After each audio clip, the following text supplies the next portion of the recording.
ఇక్కడ కనిపిస్తున్న యువకుడి పేరు అక్షయ్ కుమార్ గుప్తా. ఉదంపూర్కు చెందిన అక్షయ్ మహారాష్ట్రలోని పూణేలో ఇంజనీరింగ్ పూర్తి చేసి ప్రైవేట్ ఉద్యోగాన్ని సంపాదించాడు. అయితే పర్యావరణంపై మక్కువతో లక్షలు సంపాదించే ఉద్యోగాన్ని వదిలేసుకుని సొంతూరికి వచ్చేశాడు. ప్రస్తుతం ప్రపంచం మొత్తం ప్లాస్టిక్ మయమైంది. ఎక్కడ చూసినా ప్లాస్టిక్ దర్శనమిస్తోంది. అంతేకాక సముద్రాల్లోనూ ప్లాస్టిక్ పేరుకుపోతోంది. దీంతో పర్యావరణానికి ముప్పుగా మారిన ప్లాస్టిక్ వాడకాన్ని తమ ఊర్లో తగ్గించాలనే ఉద్దేశంతో అక్షయ్ బయోప్లాస్టిక్ బ్యాగ్స్ ను తయారు చేయడం ప్రారంభించాడు.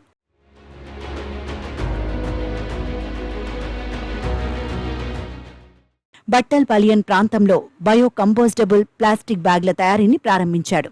పర్యావరణానికి ముప్పుగా మారిన మామూలు ప్లాస్టిక్ కవర్లకు ఇవి ప్రత్యామ్నాయంగా ఈకో ఫ్రెండ్లీ బ్యాగ్లను తయారు చేస్తున్నాడు.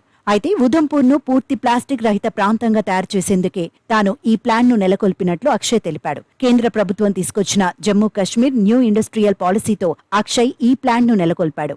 బ్యాంకు నుంచి లోన్ తీసుకుని సబ్సిడీలో మిషనరీని కొనుగోలు చేశాడు. అక్షయ్ ప్లాంట్ ఏర్పాటు చేయడంతో ఆ ప్రాంతంలోని యువతకు ఉపాధి లభించింది.